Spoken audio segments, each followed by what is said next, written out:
is the 2nd of December, and I have finally finished Sun by Lois Lowry, which means that I have completed all 4 of the Giver quadrilogy, something like that. This is the 4th and final book in the Giver series.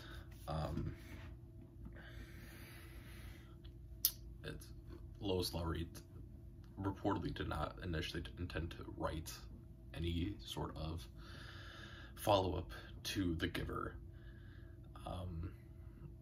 However, she did for one reason or another, and then eventually leads to Sun. Sun is really interesting because it follows mostly in the eyes of Claire. Now, Claire is the actual mother of Gabe. Gabe, who has not been seen or really talked about since the first book. So this is really just an overall kind of wrapping up of all of the story, which is actually really nice. There's also some questions that I have about the universe in general, but in terms of the story of Jonas, Kira, the new settlement that they live at, and Gabe, right? It leads to, it's a nice kind of rounding off of everything. Book itself is actually split into 3 different books. The first book is Claire's life in the initial village that she lived in with Jonas. So she's a couple years older than Jonas, assigned to birth mother, which is how she then gives birth to Gabe. And it starts off with her actual giving of birth to Gabe. Something goes wrong. My assumption is it's one of what we would consider a thing that happens all the time in birthing, because there are complications to it. However, they perform a cesarean section. I believe that's what the C stands for. I could be wrong. I could have just made a fool of myself there, but a C-section. And because of that, and because Claire is not just living the life that they thought that she would, she is immediately reassigned to a different place, because they decided that because of the complications of giving birth to Gabe, that she would not fulfill the final years of her term as a birth mother. She would just be reassigned. Now, that's important because of the pills that were introduced in the very first book. There's little pills that basically like repress emotions and feelings, and desire really is the big thing. And as a birth mother, Claire was taken off of them. In fact, she was never actually taken in the first place because she started puberty late, according to the way the book describes it. That's my interpretation of it. So it goes into being birth mother, not taking the pills at that point, gets assigned so quickly that, or gets reassigned so quickly to her new job that she never gets assigned them. So then she is another person throughout this initial settlement that is of longing and of desire and things like that, because she's not taking the repression pills. This then all culminates in the day that Jonas takes Gabe and runs away from the community. Because during all that time, Claire is going and visiting Gabe in where they raise the actual kids before they get assigned to their parents. And she's spending a lot of time with them there. Basically, that day, when Jonas has already escaped with Gabe in that earlier morning, she flees onto a boat, which then gets involved in a storm a couple days later, and she is washed ashore somewhere, which then starts book two. Book two describes Claire kind of basically regaining her memories in this seaside town, eventually finding a way to get out of the town, because the town is basically a huge cliffside, or it's like a little valley and a huge surrounded area cliff. That's a lot of what that section really applies to. Further establishes this yearning, this desire for Claire to be with her son. It's also where we meet the person who's really her love interest, who trains her in how to climb, because he had tried to climb at one point. He succeeded and then got to the top, and there was Trademaster. He refused to deal with Trademaster and then got his feet cut off, and then he had to climb back down.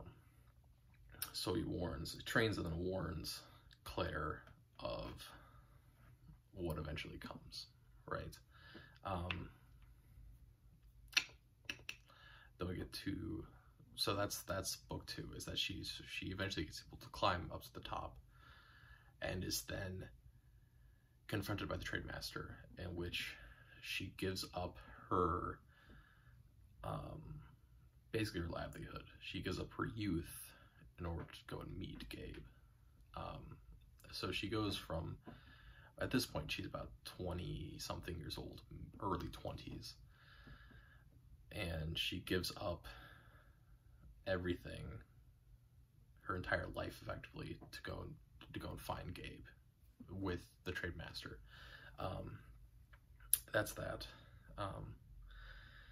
Then we get to the third book in Sun, which is at the new settlement, right? It's the new settlement that was explored in Messenger and Gathering Blue. It's the new village that Jonas was a leader of. It's where we saw the whole thing in Messenger, with the Trademaster and Maddie giving up his life to basically save and heal the village.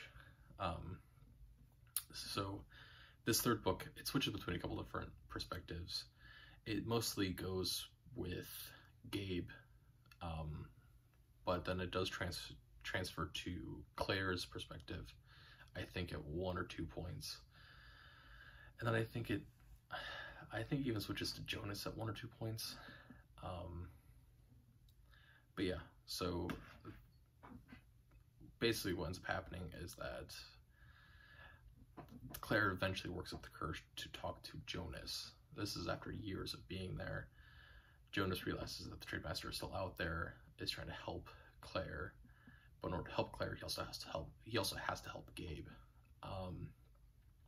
What wasn't touched on in the other books is that Jonas and Gabe sled down into this new settlement, this new village, and Jonas effectively just gives up Gabe to be raised as an orphaned child, or he'll be taken care of and things like that, because Jonas is at that point 12, because he can't take care of a child. He has no idea how to, right? So that doesn't really get covered on in the other books that we see with Jonas and like Messenger and a little bit in Gathering Blue. But so that kind of happens. So then Gabe is kind of on this journey of self-discovery and exploration. He wants to try to figure out who his mother is. Joke's on him. He already knows his mother. It's just that his mother is now a decrepit old woman who he would never recognize, because her youth has been taken away from her by the Trademaster. And then a whole bunch of shenanigans happens. Gabe confronts the trade master and uses his power, because all of our characters have powers except for Claire. But Gabe uses his power of super empathy is the best way to describe it, to figure out how to defeat the trade master. Defeats the trade master. Everything's all good. Claire turns back into a young and beautiful woman. Gabe gets to be raised by his mother now. That's all great. It's all wonderful.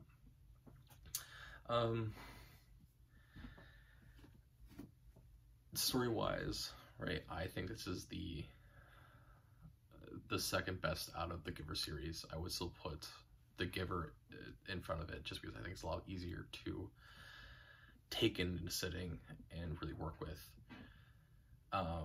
Son, I think it's a lot more of an enjoyable read, but it deals a lot with characters that have been introduced in previous books, so you need to get there first. It's also just a longer book in general, right? This is 3 separate books tied together as one. It's just under 400 pages, or at least mine is, compared to the other novels, which are about 100 each, right? 120-ish each. So this is effectively the same size as the rest of the novels combined, right? So that has to be factored in. Just a lot of biblical themes, I think, is the best way to put it. Yes, there's an exploration of desire and yearning and want, of what family is. That's another big one. Of decision making, things like that, right? But just overall, there's this huge theme of biblical themes and who our characters are, things like that. I am by no means a biblical expert, nor will I ever be. But I think you can see some of the tie-ins there. Jonas, or Jonah, as the name would have been pronounced in the time of the Old Testament being written. Jonah and the whale is about a man being told that he needs to go preach to basically what is the enemy of the church, and he refuses, and then gets in one of his travelings, gets swallowed up by a big fish. People mostly use a whale, but I think the Bible just says big fish. Prays to God, repents to God, and is then saved, right? This then connects with the idea of who Jonas is. Jonas, through the Giver, right? And then through the spatterings of little mentions through Messenger and Gathering Blue. I always say those in the opposite order that they're in. He is at first very, very reluctant to use the power that he's been given, right? It pains him, it makes him tired. Obviously it makes other people around him scared, right? We see that in the Giver.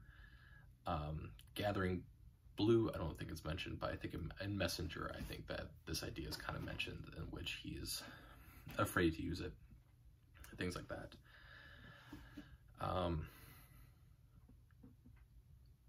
But then Jonas, what's the best way to describe that? Jonas sacrifices himself, and in the Giver, right, he has to go take on a responsibility that he does not want, nor is it a responsibility that anyone else wants, but he has to take it on. The same deal with Jonah and the whale, has a responsibility that he doesn't want to take on, nor would anyone else in his situation, but he has to. Sacrifices himself. I think in The Giver it's a 3-day journey. I think that was it. And it could have been a lot longer. It's been a couple months since I've read it, and I don't recall that section very well. But then we have his journey in which he basically abandoned, but he's carrying the weight of the people on him. And then he arrives, is repented, and is now willing to use and willing to do the job that he has been asked to do, right? Use his gift. So Jonah and Jonas, I think, good enough connection there. And then we have Gabe, and then the angel Gabe. Gabe in this story, and the reason I felt like I had to explain everything is because Gabe in this story effectively vanquishes evil, right? That's what he does. He, instead of giving into the desires and giving into the offerings and getting everything that he ever would have wanted, he is willing to suffer a little bit, and suffer in an immense way by becoming evil incarnate for a second, as he uses super empathy power. Learns what the trade master's greatest desire is, and then comes back out and uses that to defeat trade master, who is the embodiment of evil, and therefore vanquishing evil forever. I think you can make an argument that that's a similar kind of concept to the angel Gabriel, in which the angel Gabriel most famously comes down and tells Mary that she'll be giving birth to the Son of God. And I think that's a similar concept, in which Gabriel is the angel Gabriel becomes the messenger for the person who was supposed to relinquish and prevent all evil, right? Jesus eventually then dies for the sins of everyone according to the Christian faith, right? And therefore absorbs evil in that sense. You know, I think it's an interesting comparison. I like it, but that's because I thought of it.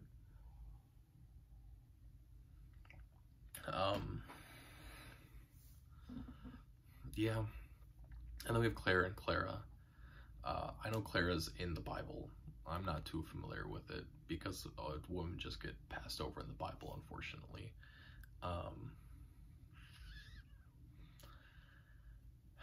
Something to do with, what was it? I looked it up slightly before this.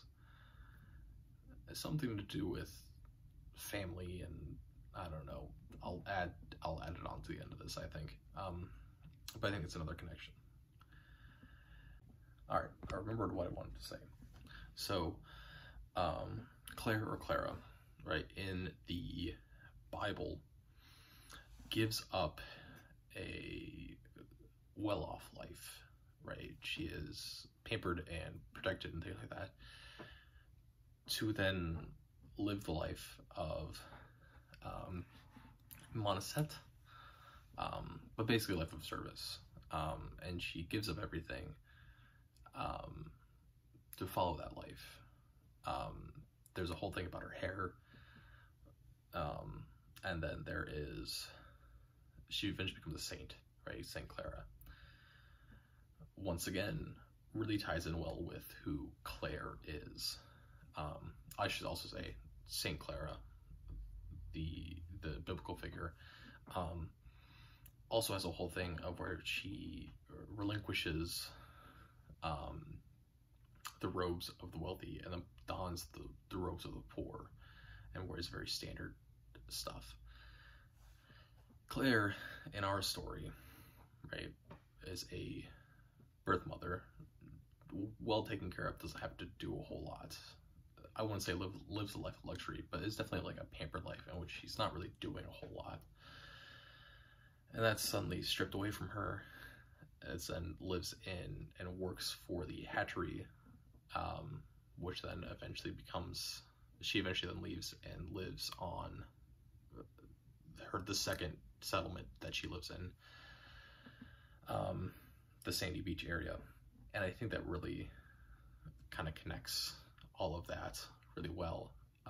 It gives us a life of kind of pampering and luxury to live a working life, and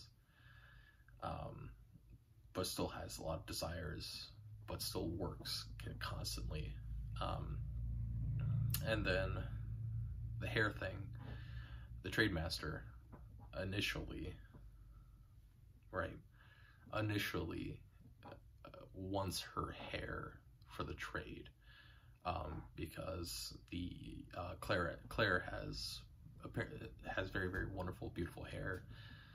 Trademaster initially proposes an idea and then says, well, that's not enough, so I need more, which then leads into the trade of giving up her youth, right?